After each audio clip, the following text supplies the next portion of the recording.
बिल्कुल तफसील तो उन्होंने भी बता दी और मैं सिर्फ ये बता देना चाहता हूँ कि ये असम्बली बहुत ही मतलब ये हमारी ब्यूरोक्रेसी को, हमारे ऑफिशियल्स को, हमारे मिनिस्टर्स को, हमारे लोगों को हमने ये बावर करवाना है कि ये जो आपको गोल दायरा सा नज़र आ रहा है, ये बलूचिस्तान का मक्के मुकद्दर का जो आज दुनियावी मामलात में है, उसकी तामीर और तरक्की के हवाले से, उनकी मुलाजमतों के हवाले से, उनकी सहूलियात के हवाले से, उनके दीगर मामलात में तहफ़्फ़ुज़ के हवाले से बहुत मुकद्दम फोरम है।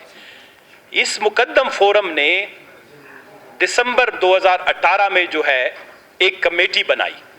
उस वक्त भी पॉइंट ऑफ ऑर्डर पे मैंने ये इशू उठाया था जो नवाबजादा तारिक मक्सी साहब की सरबराही में बनी। उस वक्त मेरे दोस्त और भाई आरिफ जान जो हैं वो वजीर नहीं थे मवासलात के, उस वक्त जो है तारिक मक्सी साहब थे, उसके आरिफ जान साहब उसके मेंबर भी थे, लेकिन उसकी एक दो मीटिंगें अगर उन्होंने की हैं नहीं की हैं। ये बहुत इंपॉर्टेंट फोरम है। अगर ये फोरम फैसला करके जी हमने मुलाजमीन को निकालना है तो कोई बात है, हम कहेंगे कि 5 मुअज़्ज़िज़ अरकान असम्बली बैठे थे, सूबाई असम्बली ने कमेटी बनाई और उन्होंने फैसला किया कि इनके डॉक्यूमेंट्स वगैरह सारे बोगस हैं।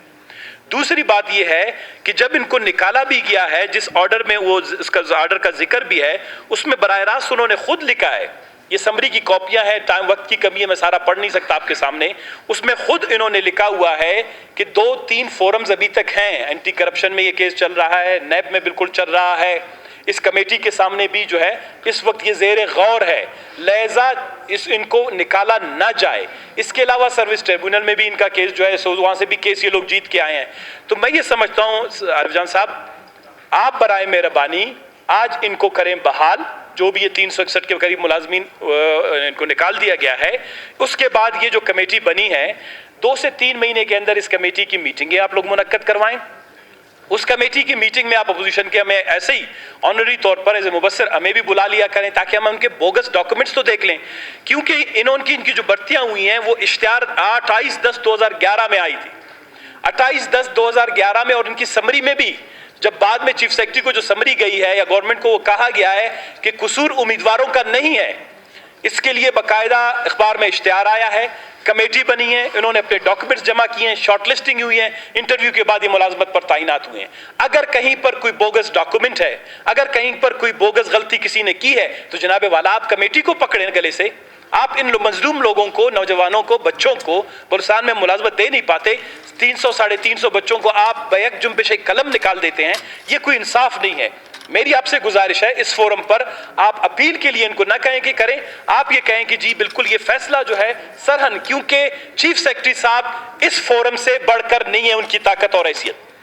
इस फोरम ने जो कमेटी बनाई थी, उस कमेटी के फैसले तक आप आज ये कहें कि उस कमेटी के फैसले तक चीफ सेक्रेटरी का जो फैसला है वो सस्पेंड है, लिहाजा ये नौजवान अपने मुलाजमत पर बहाल हैं, और उसके बाद आप बेशक इनकी इंक्वायरी और सारी चीजें करें, मुझसे इतराज नहीं है। शुक्रिया जनाब स्पीकर। सर, मोहतरम वजीर साहब ने कहा कि हमारी हमदर्दियाँ उनके साथ हैं। सर, आप लोग बाइख्तियार फोरम पे बैठे हैं, आप लोगों की हमदर्दी के साथ साथ आपका इख्तियार ये है कि इनको चीफ सेक्रेटरी एक दस्तखत से निकालने के में पहले कोई चीफ सेक्रेटरी से पूछे कि आपने जो असम्बली की एक कमेटी बनाई थी, वो असम्बली की कमेटी का जवाब अभी तक नहीं आया। थोड़ा सा मैं डिटेल में आपको 1-2 और बातें बता दूं। ये नैब में भी चेक किए थे, वो सारे जमानत पर है, और चीफ सेक्रेटरी को हाई कोर्ट में गए थे, हाई कोर्ट ने डायरेक्शन दी है चीफ सेक्रेटरी को, उन्होंने बुलाया था, मगर ये अपने जो पेपर थे इनके वो साबित नहीं कर सके हैं, वो बोगस निकले हैं। अभी जो कमेटी हमारी बनाई गई थी, हमारी कमेटी ने कोई फैसला नहीं किया है। अगर री अपील का कानूनी तौर पर ये मुलाजमीन देख लें, री अपील अगर हमारे पास होता है कानूनी तौर पर, हमारे पास अपील कर लें, जो भी कमेटी हमारी फैसला करेगी, जो भी हकायक देखकर, अगर हाई कोर्ट में बनता है हाई कोर्ट चले जाए, वहाँ से फैसला ले लें, वो देख लें, जहाँ भी री अपील कर सकते हैं वहाँ पे कर लें इसके खिलाफ।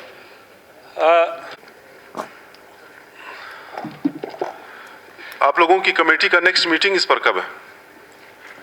कमेटी की मीटिंग हमने नहीं बुलाई है, अभी बुला लेंगे। कितने एमपीएस हैं उसमें?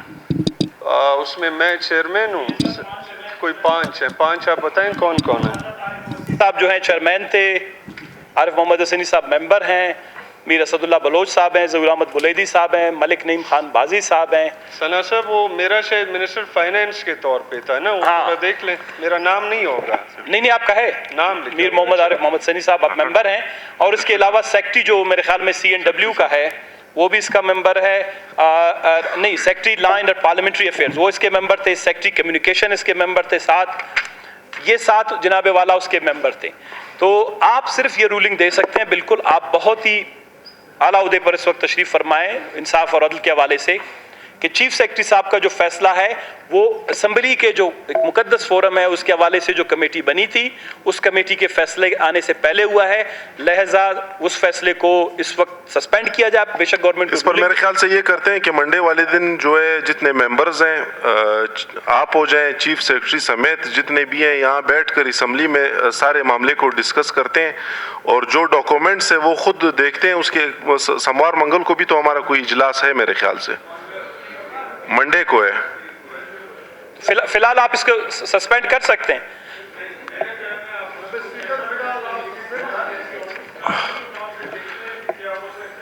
क्योंकि ये यकीनन एक बहुत बड़ा मसला है, 383 लोगों के जो है घर के चूल्हे का मसला है।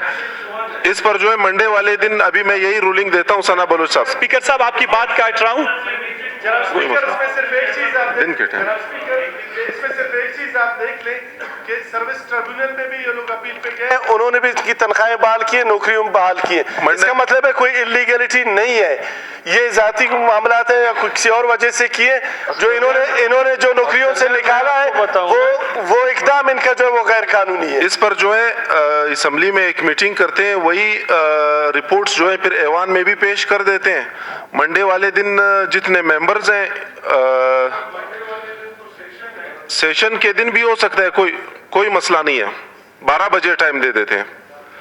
12 बजे से बेहतर है फिर 2 बजे टाइम दे दें, उसके बाद फिर सेशन शुरू होगा, क्योंकि हम अपने ऑफिस को भी थोड़ा टाइम दे दें उस दिन। जितने भी MPs में जो भी आना चाहता है कोई मसला नहीं है। इसमें जो है आपके सेक्रेटरी मवासलात और चीफ सेक्रेटरी वो भी आ जाए, इस पर सारे मामले पर बैठकर फिर ऐवान को रिपोर्ट पेश कर देते हैं। बुला लें आप, बुला लें। सेक्रेटरी असम्बली रुखसत की दरख्वास्तें पढ़ें।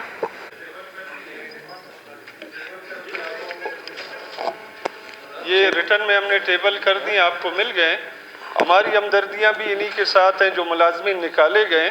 अगर कानूनी तौर पे नैब में चल रहा है, एंटी करप्शन में केस चल रहा है इनका, कानूनी तौर पे कोई भी गुंजाइश हुई, हमारी हमदर्दियां इनके साथ हैं। कानूनी तौर पे कोई भी गुंजाइश हुई, इनके लिए गुंजाइश निकली, इनको फेवर किया जाएगा और इनको बहाल किया जाएगा।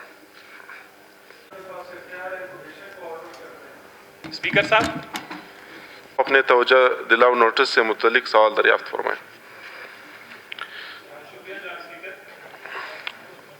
तवज्जो दिलाओ नोटिस वज़ीर बराए महकमा मवासलात व तामीरात की तवज्जो एक मसले की जानिब मबसूस कराएंगे कि महकमा CNW ने अपने एक आर्डर नंबर के तहत 361 आर्डर नंबर लिखा हुआ है, मैं पढ़ नहीं रहा हूँ यहाँ पे, 361 के तहत 361 मुलाजमीन जो हैं बरतरफ कर दिए, जो अरसा 10 साल से महकमा आज़ाम खिदमत सर अंजाम दे रहे थे।